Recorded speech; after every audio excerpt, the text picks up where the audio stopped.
আত্মহায় ঘটে যারা photo upload করতে পারেননি বা আপনাদের লিস্টে নাম আসেনি তাদের জন্য মূলত আজকের আমার ভিডিওটি। তাই ভিডিওটি স্কিপ করবেন না, ভিডিওটি ফুল দেখার চেষ্টা করবেন। তাই চলুন আমি আপনাদের দেখা দিচ্ছি। প্রথমে আপনারা কি করবেন, আপনার মোবাইল থেকে যে কোনো একটা ব্রাউজার সিলেক্ট করবেন। আমি আমার মোবাইল থেকে গুগল ক্রোম ব্রাউজারটি ওপেন করে নিলাম।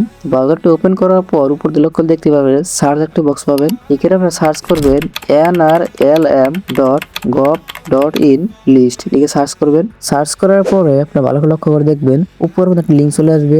এই লিঙ্কে আপনারা ক্লিক করবেন এবং আমার ভিডিওর ফার্স্ট কমেন্ট বক্সে লিঙ্ক দিয়ে দিব। ওখানে ক্লিক করলে কিন্তু আপনারা এখানে চলে আসতে পারবেন। আমি যদি জুম করে দেখাই, এখানে দেখতে পারবেন আপনারা ফার্স্ট এখানে দেখতে পারবেন স্টেট অল। এখান থেকে আপনার স্টেটটি সিলেক্ট করে নেবেন।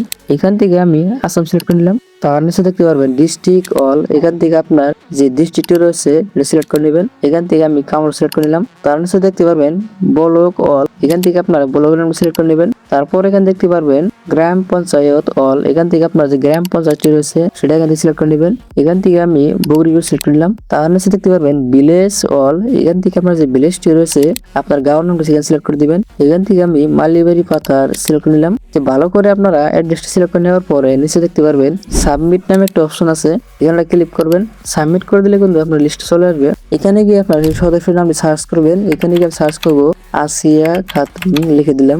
দেওয়ার পর আপনারা দেখতে পারবেন এখানে অনেক কোন নাম চলে আসলো। এখানে আমরা দেখতে পারবেন SHG নাম, মানে আপনার গোটা নামটা দেখতে পারবেন। তারপরে আমরা দেখতে পারবেন ফাদার বা হাজব্যান্ডের নাম। যদি আপনারা লিস্টের নামটা খুঁজে পান তাহলে আপনাদের চিন্তা করার কোনো কারণই নেই। আপনাদের সামনে মাসে আবার ফটো আপলোড করতে হবে, তখন কিন্তু আপনাদের নামটি কিন্তু শো করবে বোর্ডে। আর যদি আপনাদের এখানে নাম না থাকে তাহলে কিন্তু আপনাদের যে বাইক বা সিডিং রয়েছে তাদের কাছে আপনাদের ডকুমেন্ট গুলো দিতে হবে। তারা কিন্তু আবার অনলাইন করে দিলে কিন্তু আপনার নামটি আবারও অনলাইনে উঠে যাবে। আর হ্যাঁ, এরকম হেল্পফুল আপডেট পেতে আমাদের চ্যানেল সাবস্ক্রাইব করে রাখবেন। আর যদি ভিডিওটি ফেসবুক পেজ থেকে আসেন অবশ্যই ফলো করে দিবেন। ভালো থাকবেন, সুস্থ থাকবেন, আমাদের দোয়া করবেন। Thank you.